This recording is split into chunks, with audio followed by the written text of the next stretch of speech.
Is he gonna wear that to the shoot? I don't know, man. Say something about Black History. Yeah, it's Black History Day. I'm rocking this do rag all day.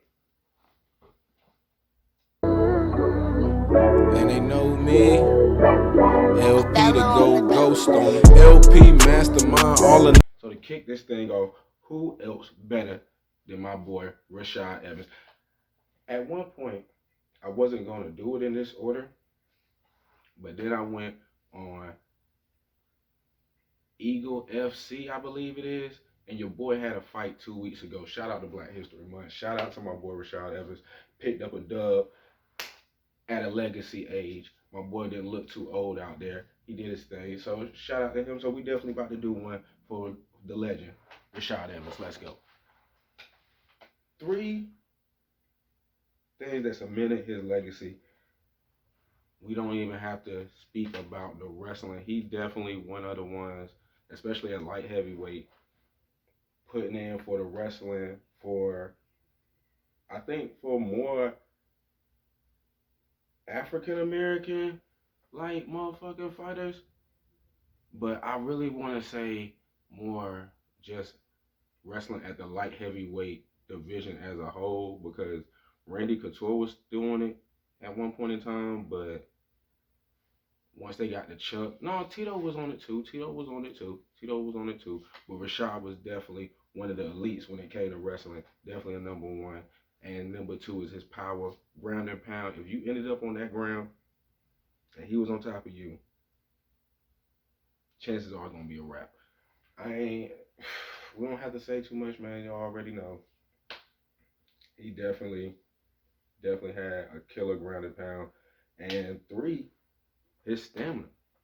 The way he still had power, he would still have power in the 5th round the same way he got power in the 1st round. Like, he always kept a constant pace, and he really kind of paved the way for kind of how I see Tyron Woodley's style was.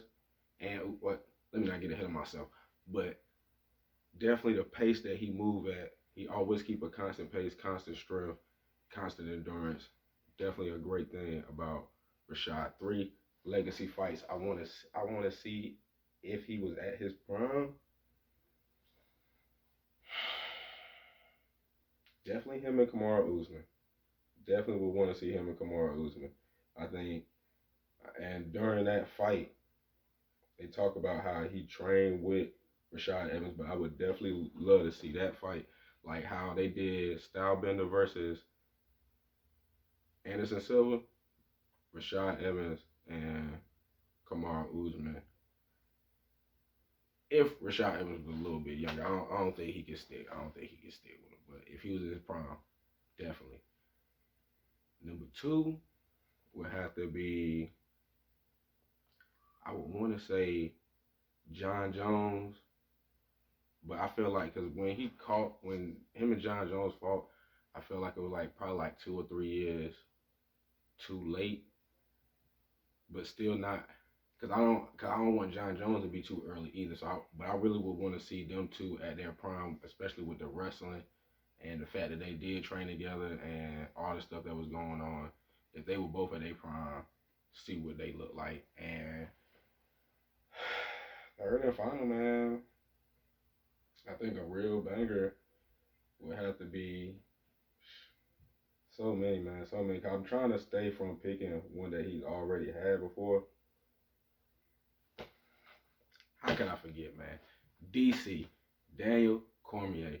I would definitely love to see him and Rashad Evans, seeing the roly-poly guy, and they both fought at light heavyweight, so I would like to see the bigger body type dude, but are still a great wrestler, go against a great wrestler and Rashad Evans. That would definitely be a legacy banger.